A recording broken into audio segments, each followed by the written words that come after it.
So here I am on my commute. Opposite direction though, people. I'm going home from work. I'm ready to get a little break. My brain is a little too full. And I thought, you know what? I just need to pop on here and send you a quick video because I had something come to my mind or cross my plate this week that was like, whoa, what? That's a spiritual analogy. So I'm going to share it with you, okay? And it might be a little old. I just found out about this, but my husband shared this with me, that there was an elk in Colorado who's been walking around the beautiful countryside of Colorado, the mountain ranges, whatnot, with a tire hanging around its neck. 2 years. It's been walking around with this thing around its neck for 2 years, and they've caught it on some of these little secret cameras and such. And he doesn't look upset. He just looks normal. But I mean, it's got to be heavy. I'm like, are you exhausted? Are you weary from this? Are you frustrated? Are you mad at, I don't know, humans? I don't know what's going on. But what happens is a ranger or whatever finally gets in the right view, because he's been hard to find, and shoots him with a tranquilizer, and they free the thing. They cut the thing off and whatever. It actually was a big process to get it off his neck.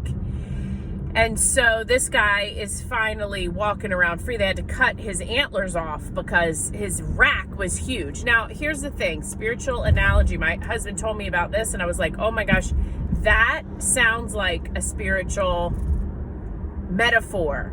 And I just want to challenge you. I challenge myself. What are the things that I'm carrying around that have not been good for my life or for my heart or my soul for too long, right? Maybe it's a belief system. Maybe I've come to adopt the belief that it's all up to me, or that I have to hold everybody's life together, right? Maybe it's a belief system that I have to earn God's love and favor. And maybe it's just very like subconscious. And I mean, if you were to ask me, I would say, no, I don't need to earn his favor. But maybe I live out of that. Maybe it's a stronghold, an area of addiction with my phone or with people or with the TV, or I don't know, whatever it could be, that I am like checked out and I just, sort of escape here. What is the thing that is actually stealing my joy, my freedom, that God wants to free me from? I just want you to think about it. I'm going to think about it this week. Maybe it's something to journal a little bit about. I don't know. But there's a lot.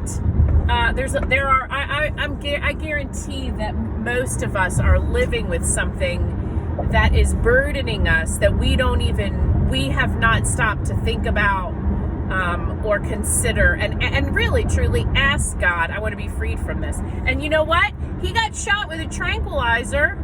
Sometimes the freedom process is a little scary, and it might even be a little bit painful in its own right. But the bigger, seeing him walk around without that thing, you were like, oh, poor thing, bless him, right? And that's how we will experience kind of a lift in time when we are more freed from that. So that's my word to you. Okay, that's my little carpool commentary to you. Again, if you want to shoot me back a little Marco Polo, I would love to hear what it is that you're learning and paying attention to in your own life. But I hope you all have a great rest of your week. Mwah.